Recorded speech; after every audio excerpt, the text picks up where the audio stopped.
You know, when you take KANU, you put steroids, you get UDA. UDA is KANU on steroids. You know, that where musicians went and they had gone to meet the DP. I can defend Samido. Najua Samido aliambiwa tunaenda Karen. Did you listen to the Hot Breakfast this morning? Here's what you missed.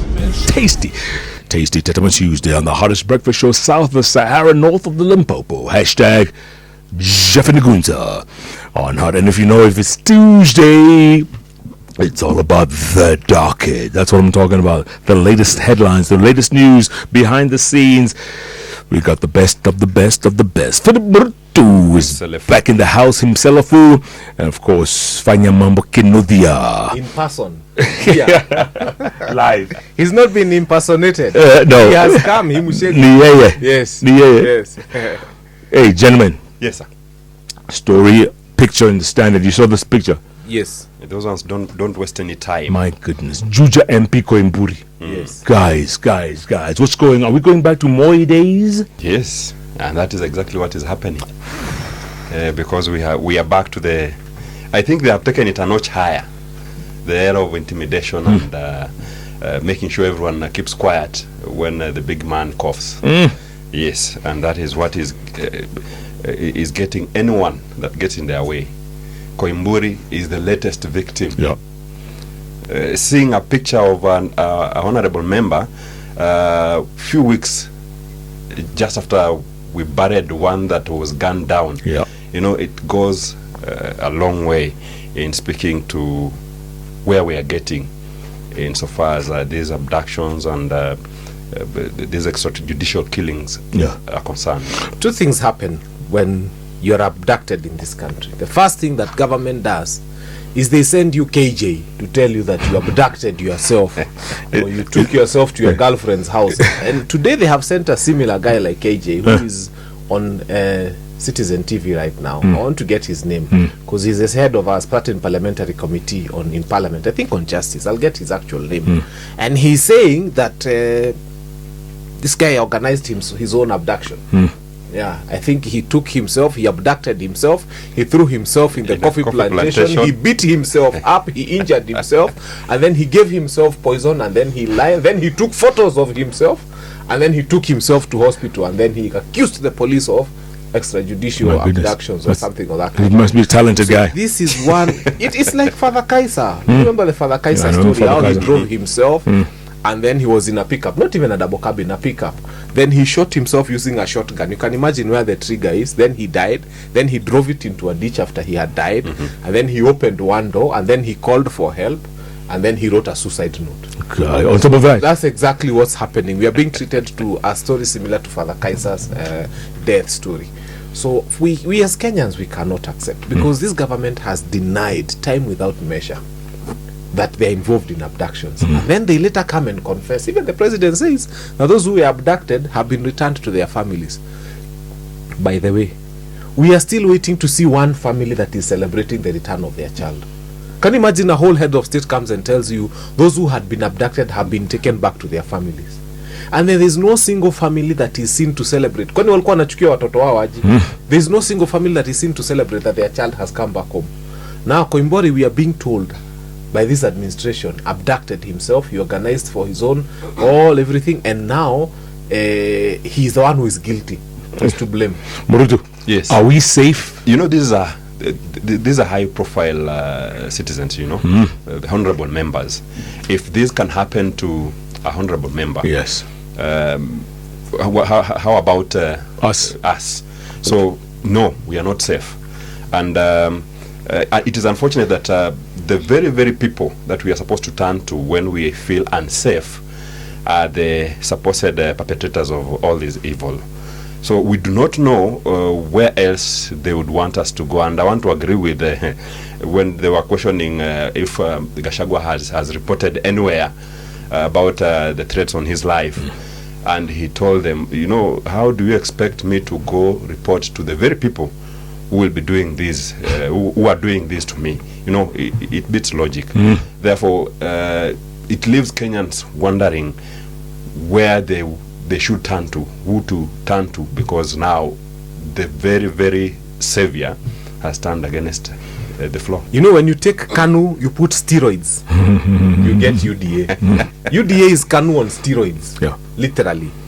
And UDA is a young version of KANU. On overdrive. Can you imagine adding energy to KANU? KANU was already old, but still made our lives horrible. Now there is KANU with added energy. It's terrible. But I can tell this administration that this amount of force that you are trying to use on people will not work. It will not change what Kenyans think and feel and believe about you.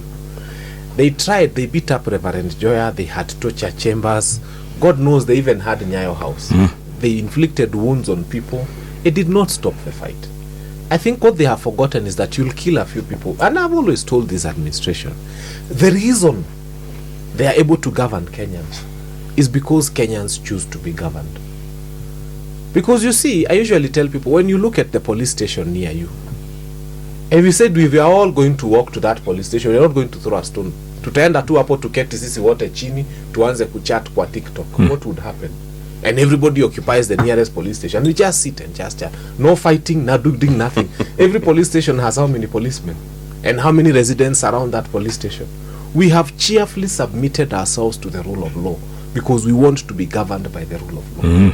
Otherwise, if Kenyans decided that we don't even want to fight, just think of the nearest police post where you live and think of how many people surround it. If you all went there and sat with plastic chairs, no fight, nothing, just to tell the police we are here because we are unhappy. And we are here to tell you we are unhappy because you people are abducting our people. They would not do much. So 100,000 force in a population of 45, 50 million, it's a drop in the ocean. So we are here telling the police that we are cheerfully submitting ourselves to the rule of law. But power still belongs to us. And please stop abusing the power that we have conferred upon the state. Because we've given the state power to govern us.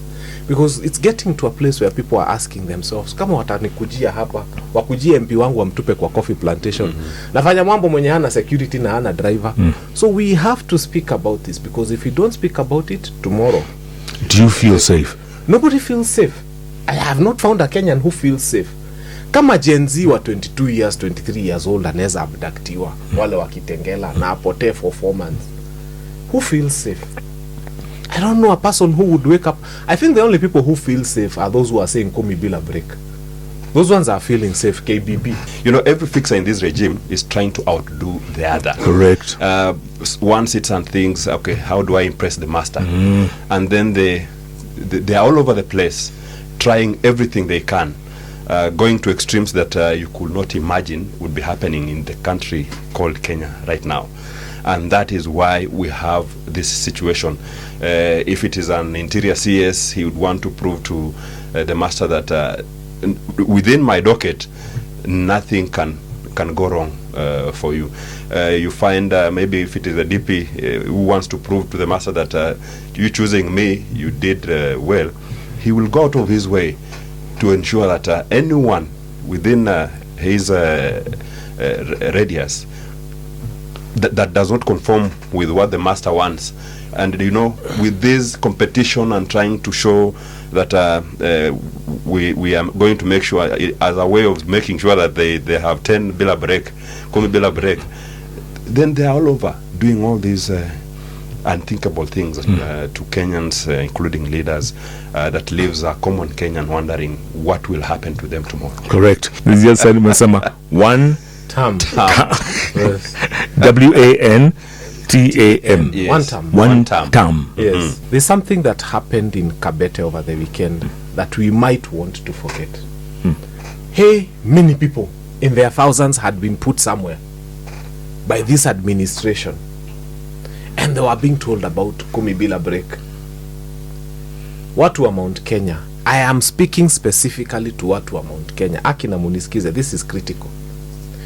You know, you people made Ruto president willingly. You are about to make him president for the second term unwillingly. And I'll explain. Have you ever had this time when you are called by fraudsters and then they tell you, what is your name? What is your telephone number? Tupatie pin number, kuna promotion, utashinda pesa fulani. And unapeana details zako zote. They fleece you. How do you, who believes in one term, wake up one Sunday, close everything you are doing, and go to a meeting in Kabete kwenye unaitishwa ID number, unaitishwa telephone number, unapatiana details zako ziko kwa voters card, ndio jioni ukalishwe uongeleshe upuzi upatiwe 1000 ama 500. Watu wa Mount Kenya, I beg you in the name of God, Esau sold his birthright, his whole birthright for a plate of food. Hiyo pesa munapewa na hii Kenya Kwanza in that one sitting, surely in 2.5 years au kuona kula na wakitoka hapo within 24 hours haitakuwa kwa tumbo yako au utakuwa unakula hiyo pesa. Why can't you say no? Because can you imagine you're going to a meeting of someone who knows you don't believe in him. Hata unasema ati tunaenda kula pesa ya 2 term alafu tutakuwa 1 term. Na umeacha umepeana your ID number. Umeacha umepeana your voters card details. And then you think this administration is foolish. Alafu unaenda ukisema tumekula pesa ya hii administration na hatutavotia hii administration. Why do you think that they are only keen on doing this in Mount Kenya and a special constituency in Kisii ya Silvanos Osoro? Empowerment project. Empowerment project. You have to be very careful. Anytime mtu anakupigia simu tapeli anakwambia nipatie pin number yako ya M-Pesa na anakwambia nipatie majina zako zote 3 na ID number. Okay. This is exactly what people are doing. You are going for an empowerment meeting but you are leaving your voters details there. Yeah. It is critical. Nyinyi mkienda mkota hii serikali imekuwa 2 term. Then finally, Jeff, again think about it. Have you ever seen a Muslim? And I'm asking the people of Mount Kenya because we must have this conversation. Mimi ni mmoja wenyu, leo mtanichukia. Have you ever seen a Muslim walking into a Catholic church? Ameenda amevaa nguo za Kiislamu anaingia Catholic church. Wakiimba hosana anaimba. Wakisema Hail Mary anasema Hail Mary. Wakisema Jesus is Lord wakifika ku receive first Holy Communion anaenda ku receive Holy Communion.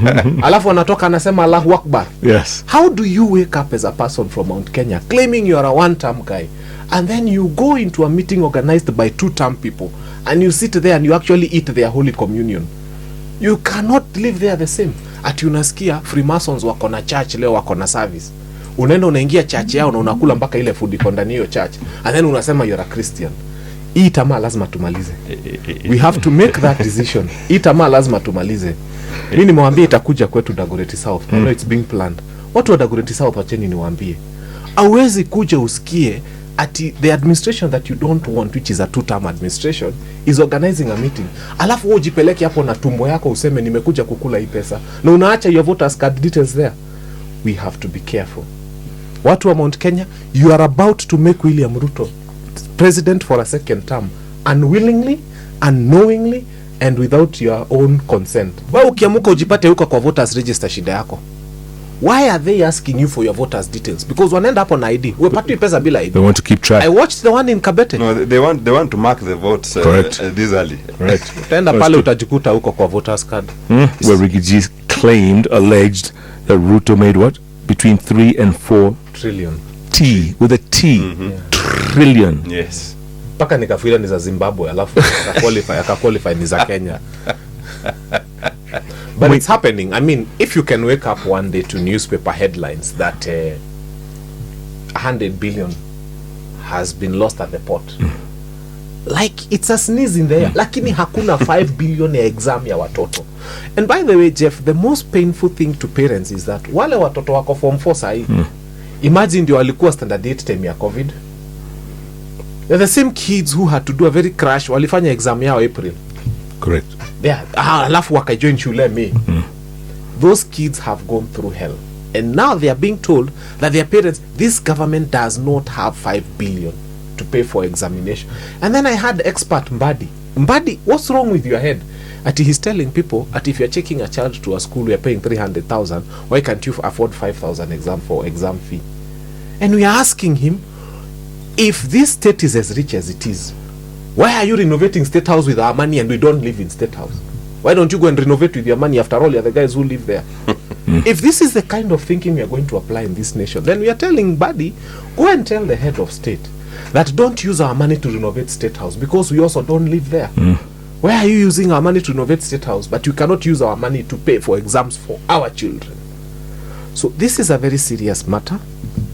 Mpaka sahi kuna watoto wanangojea exam November na hawajui, na kuna watu wanaiba 100 billion with a B. Billion with a B. Like it's this, na wanazunguka huko empowerment meetings wakipeana pesa.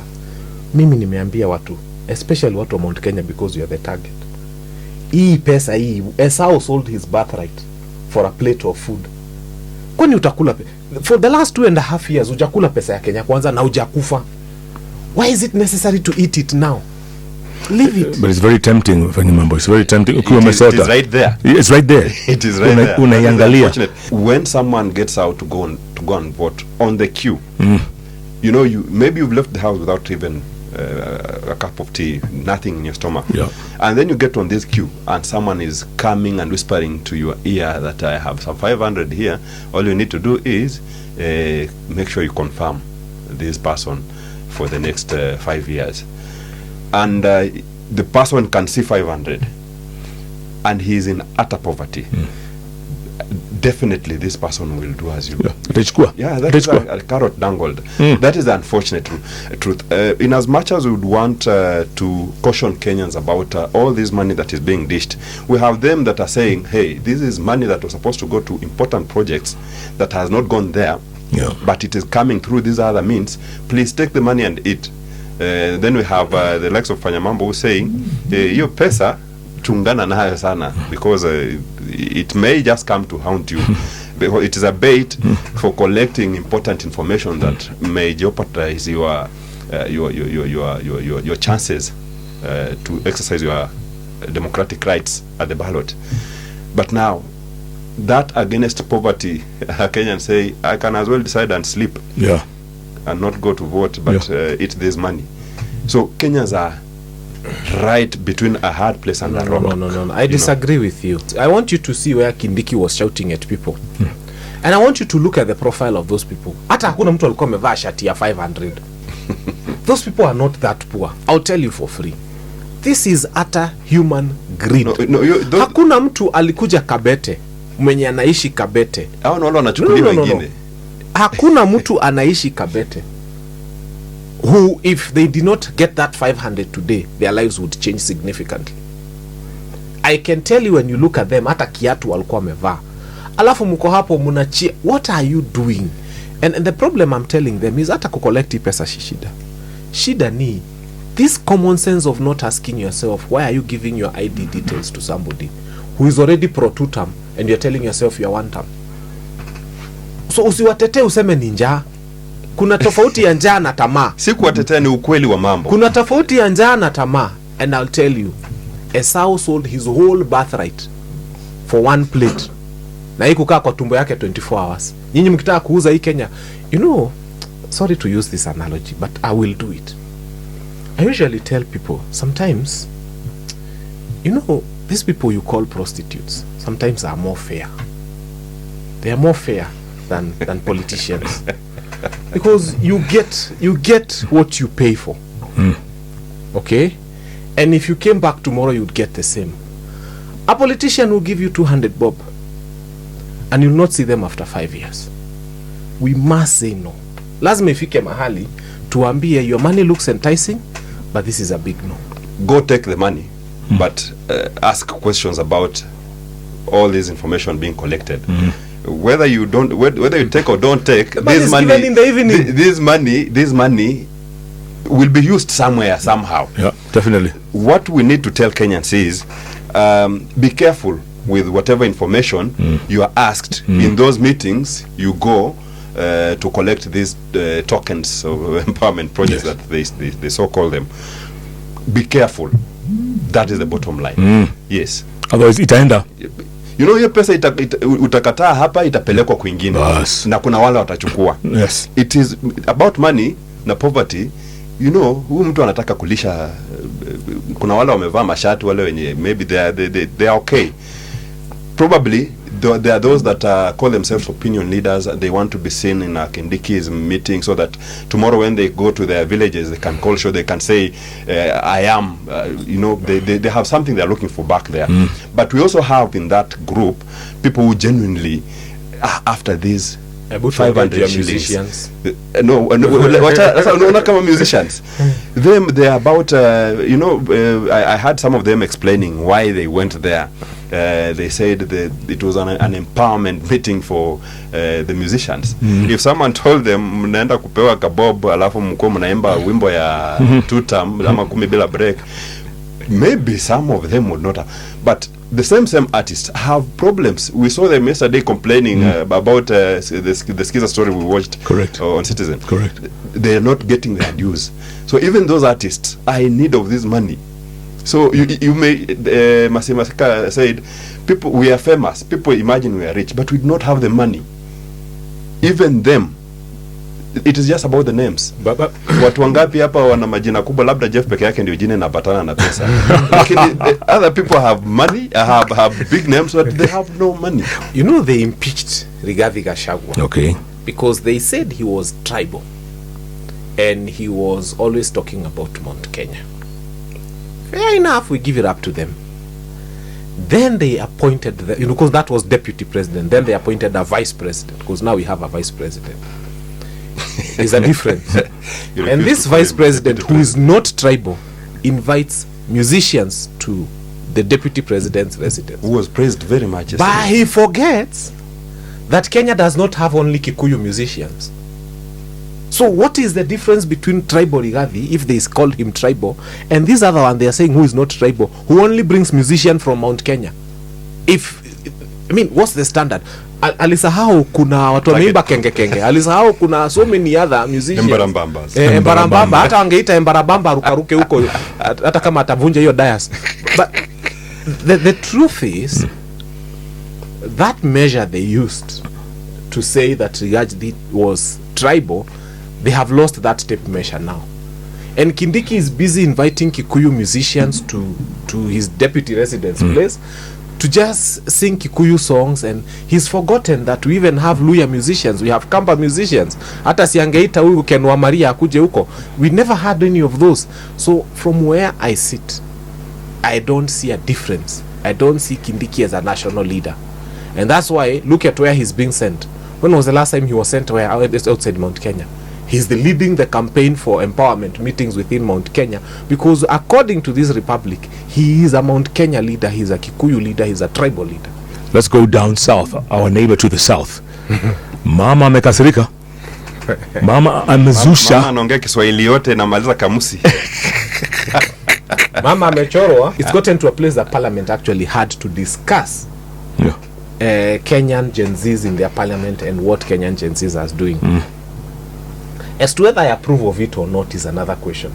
But what scared me the most was one parliamentarian, a lady, who said, tutadil na kwanza wa Kenya wako wenye wako ndani kabla tudil na wale wako nje. You need to look for that. That is very key. That's something that we need, because now we are thoroughly worried about our Kenyans who are in Tanzania. Correct. Than we are worried about the Kenyans who are here, because they might decide, okay, when we attacked them, okay, when Kenyans attacked them online, let me not put we because I didn't. When Kenyans attacked them online, I saw them display their military might. If someone hacks your Twitter account and then you show them that you have a brute police force, how will that help your Twitter account? You can't recover it that way. I also had a chance to meet Boniface Mwangi. I went to visit him on Saturday at Nairobi Hospital. How's he doing? He's recovering well, but he may not recover from the psychological. Kwani walimfanyaje? He was there for at least 3 days of torture. And he went through, there's nothing as bad as people telling you tunakuja kukuua saa 6 ya usiku.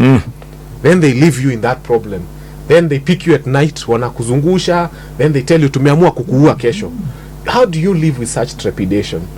Boniface has gone through a lot, and it's a sad and unfortunate situation. And when I saw weekly for Musalia Mudavadi speak the way he's, when Mudavadi, whom do you speak for?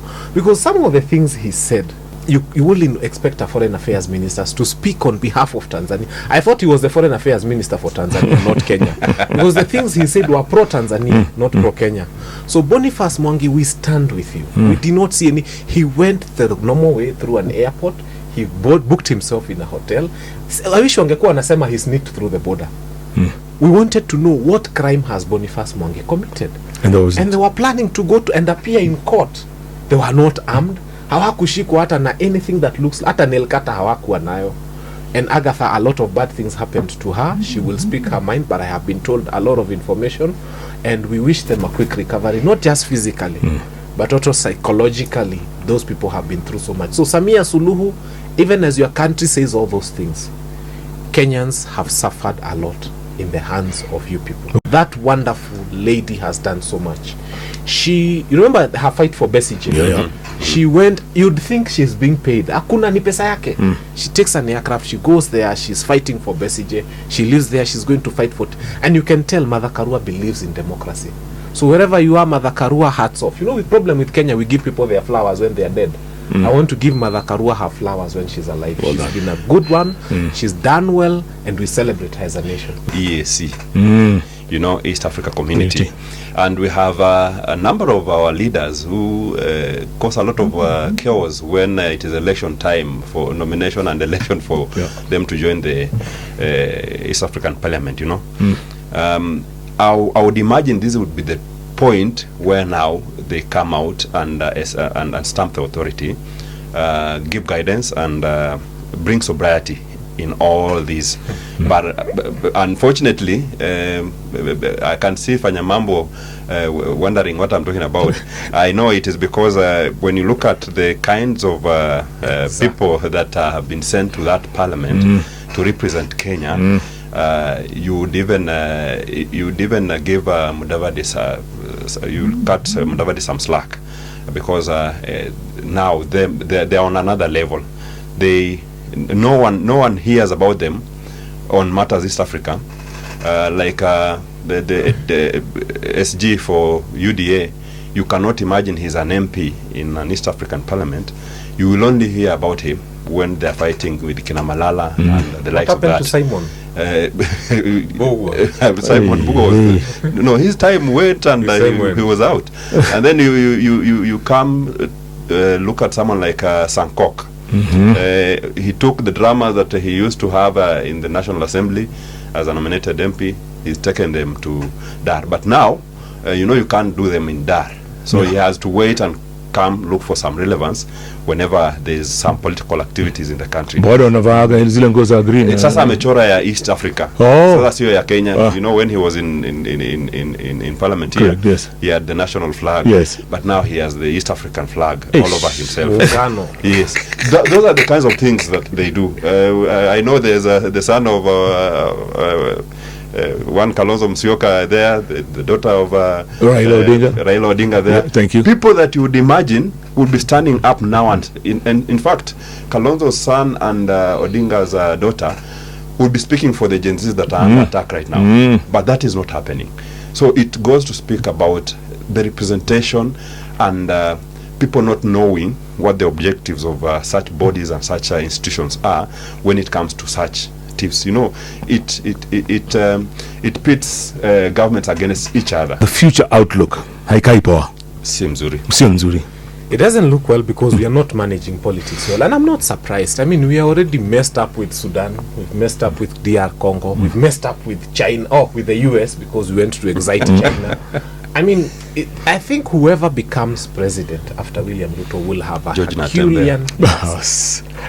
a Herculean task of trying to first bring back our diplomacy to where it used to be. When the US gets to place that in Senate, they are discussing our bad manners and what we are doing in China and how we are going about our public and the diplomatic affairs.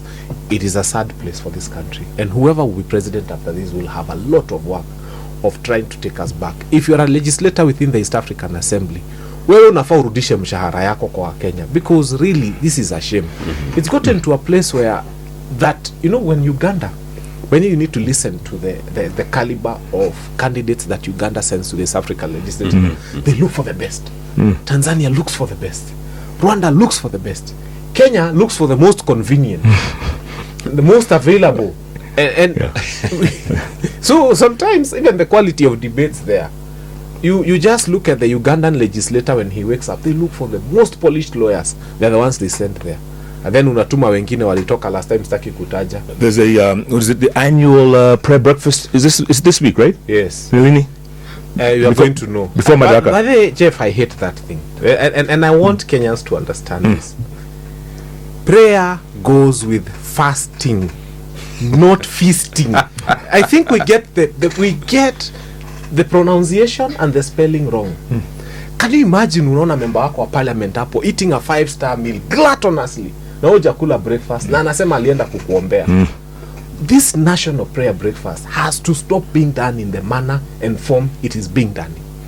We get all those people that you think can be dignitaries in the country, you take them to a 5-star hotel on our taxpayers' money, you feed them gluttonously, and then you say you are praying for this nation. Alafu maskini wanaambua you need a national day of prayer where you are supposed to fast. Madhara is just near there. Na wanafanyianga hapa hii hotel iko hapa Thika Road inaitwa nini? Safari Park. I mean, feed those people for crying out loud. So I completely and totally I am against the national prayer breakfast. By the last time who was leading praise and worship, huyu MP anaitwa nini, huyu huko Kisii wa UDA. Chief Whip Osoro. Silvanus Osoro was leading we praise and worship. The last one. Duale, by the way, read a scripture. Yeah. And you can see what's happening to our doctors. When I think about who is leading national prayer breakfast, I am like, no. Wacheni tu ikitu ikae. Let us use our money for something else. Because, in fact, they are even usually ashamed to publish the budget. Prayer goes with fasting, not feasting. Na kama kuna prayer inaonyesha na feasting, hiyo sio prayer. Even Jesus used to fast. These ones are feasting and then they are saying they are praying. We should cancel national prayer breakfast. And it's not even national. Mtu anakula and then niye ndio, just the other day there were visitors, they were guests of the state at ESCO somewhere in some police station. They are the people standing there purporting to lead praise and worship or reading some scripture or something, when they have this cloud of accusations and cases that hang around them. Who will even believe that is a prayer?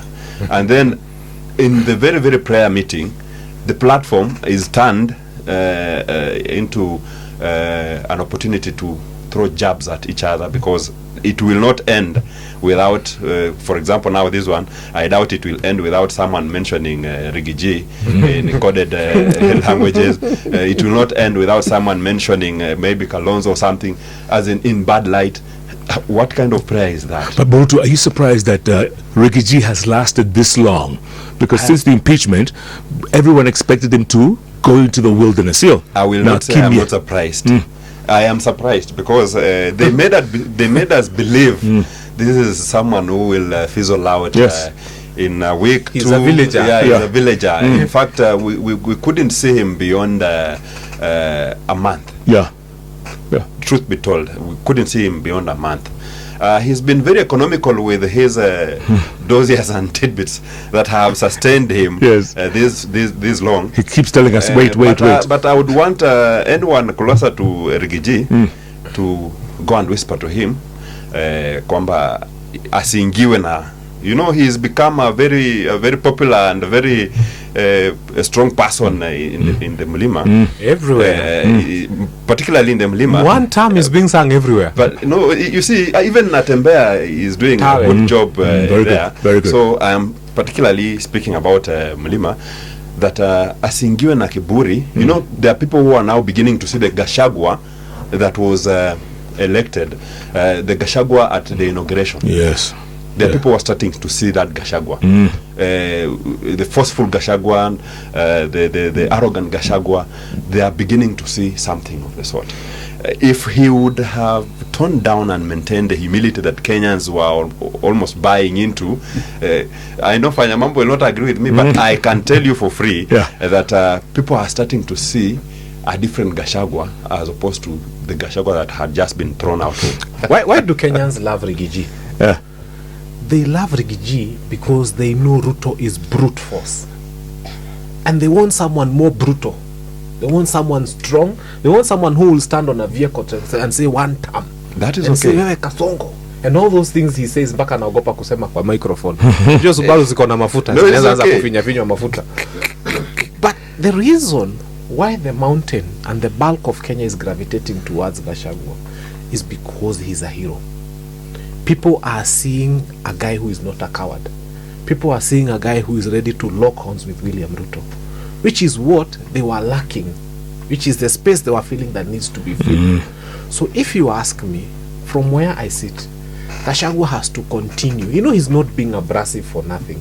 Sometimes this guy wakes up with a lot of pain. You wake up, Koimbori has been found dumped like a dog somewhere in the how do you come to a press conference and speak nicely after such an experience? You wake up and the next thing is you've gone to a matanga and people have come hataki kujua mumetumiwa, those bad boys wamekuja wameharibu matanga karibu angushe jeneza. How do you go to the next press conference and start saying I'm a gentleman?